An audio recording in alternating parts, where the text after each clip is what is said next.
because it is the whole of Christendom. It is not a particular denomination. Just let that resonate for just a moment.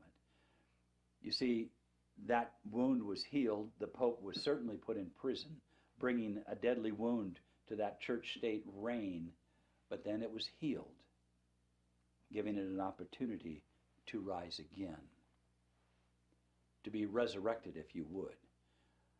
Revelation 13:13, and he performed great and miraculous signs, even causing fire to come down from heaven to earth in the full view of men.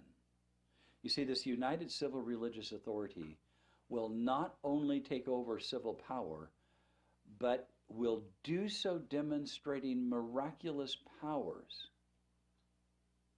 It is so powerful, it will deceive the very elect, the best of scholars politically, the best of scholars spiritually. And it will unite church and state. Remember, the overview of Revelation has a theme. Who is it you worship? Who do you worship? And Revelation tells you there is going to be a time coming in which you must choose who it is that you are going to worship. You see, fire coming down from heaven takes us back to Mount Carmel with Elijah. God sent fire down to verify and accept Elijah's offering as confirming his call to return to God. But in Revelation 13, the satanic sign in Revelation brings about a false revival and confirms the beast's power. And it will appear to be true. It will deceive nearly everyone in the world. It will embrace the power of the state with the church to accomplish its purpose. And everybody's willing to go along with it. Will you go along with it is the question. Who is it you worship becomes a profoundly significant question at the end of human history, where you and I, if we're not living in it right now, it starts tomorrow. Verse 14, and he deceives those who dwell on the earth by those signs which he was granted to do in the sight of the beast. In other words, we're going to have religious leaders telling us, oh look, this is a sign from God that we are to join in and unite with our civil government to bring about a moral society. Telling those who dwell on the earth to make an image to the beast who was wounded by the sword and lived. Now, I did not say the Pope was going to rise to power and rule the world, did I? I did not say that. I can tell you my puppies heard someone at the door, so I'm happy for them. There's 3 prophetic warnings of spiritual deception that Jesus gave us in Matthew 24. In verse 5, it says, for many will come in my name, claiming I am the Christ, and will deceive many.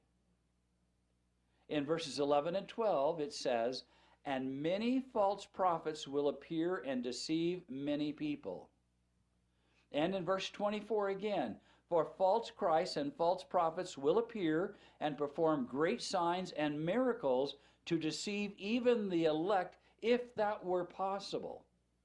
Do you understand that what Jesus is saying here is being said again in Revelation chapter 13? The question is, are we paying attention? Do not let anyone deceive you in any way, in 2 Thessalonians 2, verse 3. For that day will not come until the rebellion occurs, and the man of lawlessness is revealed, and the man doomed to destruction. He will oppose and will exalt himself over everything that is called God or is worshipped, so that he sets himself up in God's temple, proclaiming himself to be God. Here Paul is warning us prophetically of a human power claiming to be God himself at the end of time. Verse 14. Because of the signs he was given power to do on behalf of the first beast, he deceived the inhabitants of the whole earth in spite of the warnings of Christ. He ordered them to set up an image in honor of the beast who was wounded by the sword and yet lived. In verse 15, he was given power to breathe to the image 10 feet away, and they just stand there and pose. Do you like this one, Sherry? Here, take a picture. Thank you, Sherry. It's an awesome story.